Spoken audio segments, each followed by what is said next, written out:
We're even gonna try running Nintendo Switch games on this phone. Let's go. So let's talk about this phone a little bit before we start gaming testing. So this phone has changed a lot. Redmagic has came up with a phone that has a fully immersive screen with no interruptions whatsoever. This phone looks gorgeous. The back of the phone is matte and does not attract fingerprints, and I forgot to take the sticker off. Anyway, the phone is really clean. I like the screen so much. The rectangular shape is really helping with the grip of the phone when you start gaming, so I really like that. Redmagic still kept so many features on this phone even though they dropped in price. As you can see here, I still have the cooling system, the fans inside to keep the phone cool while you're gaming, as well as having their gaming launcher, which is full of features that are so important to gaming, and they still retain the gaming triggers, which are so much fun to play with.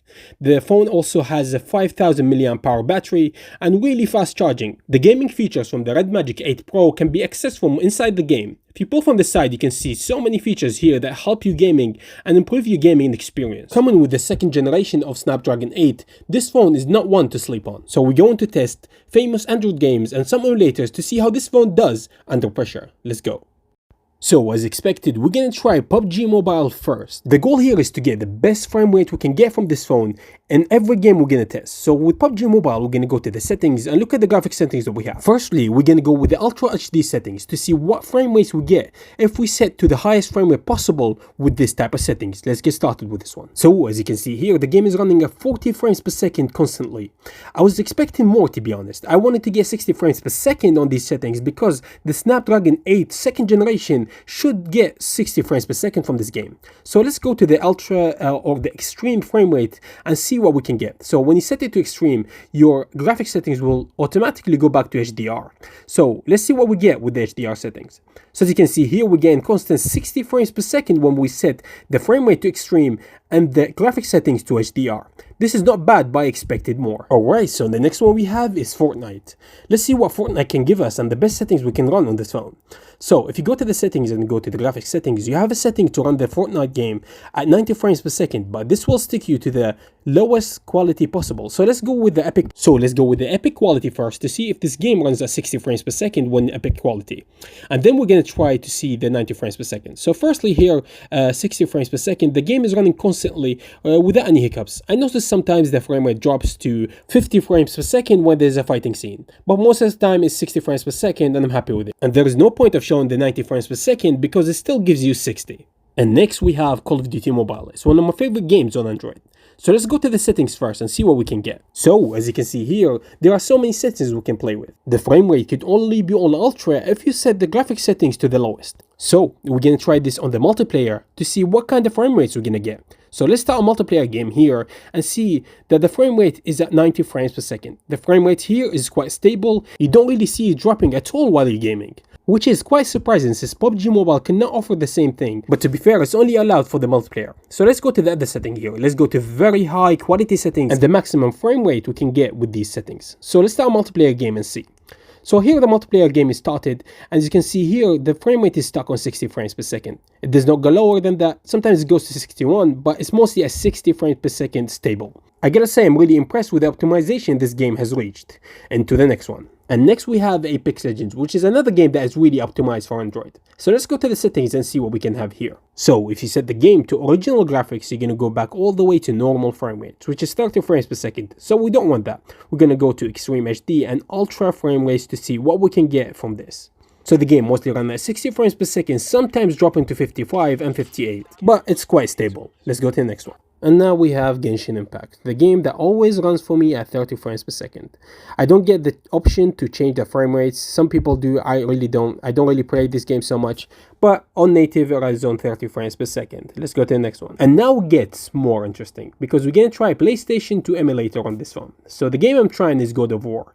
As you can see here, the game is running at 60 frames per second. I just finished the fighting scene. It was really stable during that. And it's safe to say it's quite stable 60 frames per second. I don't really see it dropping so much below that. And quickly I'm going to show you the settings I'm doing. So as you can see here, I'm going to the graphic settings and the upscaler here, the native to native. I'm going to go to the 4 native and see how the game does. And still the game is running at 60 frames.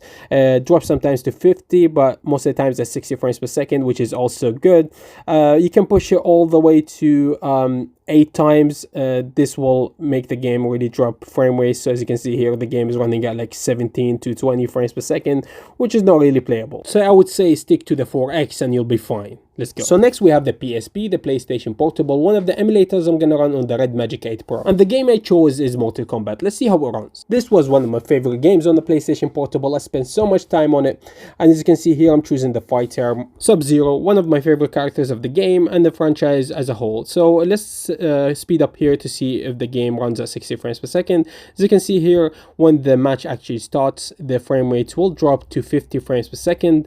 For some reason, I've tried everything and the game still runs a stable 50 frames per second. And no matter what I tried, the game was still stubborn and running at 50 frames per second. So I don't know if there is a fix for that, but this is what we got. So next we have the Dolphin emulator for Wii and Gamecube. I'm gonna try Duff Jam for Gamecube and let's see how it does for this phone. So here is the game running. I'm gonna choose my fighters. I always choose Exhibit, and this game is really fun to play. I haven't played it for a long time, but let's see how it does on this phone. So here's the game running. I'm sorry for the backlight that's been in this shot in this video, but the game runs at 30 frames per second. Sometimes it goes all the way down to 25. It doesn't go above 30 for some reason. I tried to change the settings, but this is what we got for the GameCube emulator. So lastly, we have the big one, the Switch emulator. I'm gonna run Super Mario Odyssey on this phone and let's see how it does.